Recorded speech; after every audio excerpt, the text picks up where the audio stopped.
क्या आप जानते हैं उन 60,000 दिव्य अर्शियों के बारे में जिनका आकार तो केवल अंगूठे जितना था, लेकिन जिनके क्रोध से स्वयं देवराज इंद्र भी भय से कांप उठे थे?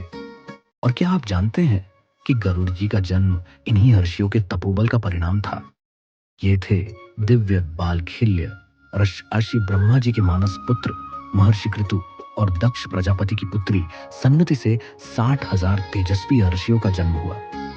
इन ऋषियों का शरीर भले ही अंगूठे के बराबर था, लेकिन उनका ज्ञान, तपस्या और तेज संपूर्ण लोकों में अद्वितीय माना जाता था।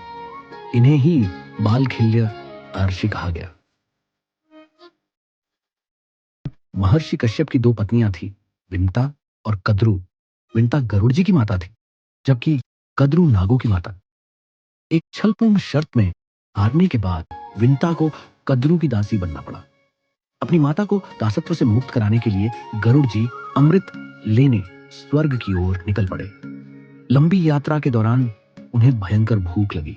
पिता कश्यप के आदेश पर उन्होंने एक विशाल हाथी और एक महाकाय कछुए को अपने पंजों में पकड़ लिया और विश्राम करने के लिए एक विशाल वृक्ष की डाल पर बैठ गए। लेकिन गरुड़ जी के भार से वह 100 योजन लंबी डाल टूटने लगी और तभी गरुड़ जी ने देखा कि उसी डाल पर 60,000 बालखिल्य अर्षि उल्टे लटक कर कठोर तपस्या कर रहे हैं।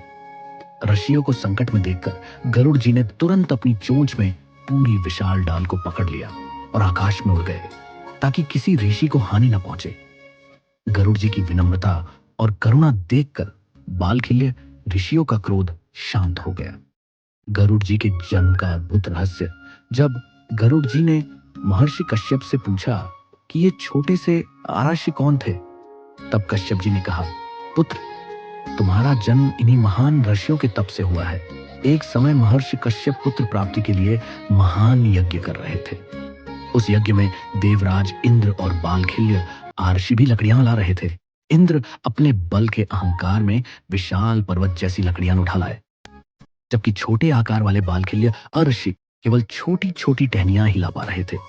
इंद्र ने उनका उपहास उड़ाया और यही अपमान उन महान ऋषियों के क्रोध का कारण बन गया। जब अर्षियों ने लिया नया इंद्र बनाने का संकल्प, अपमानित बालखिल्य ऋषियों ने संकल्प लिया कि वे वर्तमान इंद्र से भी 100 गुना अधिक शक्तिशाली नया इंद्र उत्पन्न करेंगे।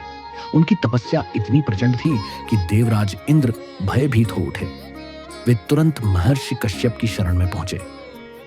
कश्यप जी और महर्षि कृतु के समझाने पर ऋषियों ने इंद्र को क्षमा तो कर दिया, लेकिन उन्होंने कहा, हमारा तप व्यर्थ नहीं जाएगा। तब हुआ पक्षियों के राजा गरुड़ का जन्म। बालखिल्य ऋषियों ने अपने यज्ञ का आधा तप महर्षि कश्यप को दान कर दिया और वरदान दिया, इस तप से देवताओं का नहीं बल्कि पक्षियों का इंद्र जन्म लेगा। उसी दिव्य तप और वरदान के प्रभाव से जन्म हुआ महाशक्तिशाली गरुड़ जी का। यह सत्य जानकर गरुड़ जी तुरंत बालखिल्य अर्षियों के चरणों में साष्टांग प्रणाम करने पहुंच गए।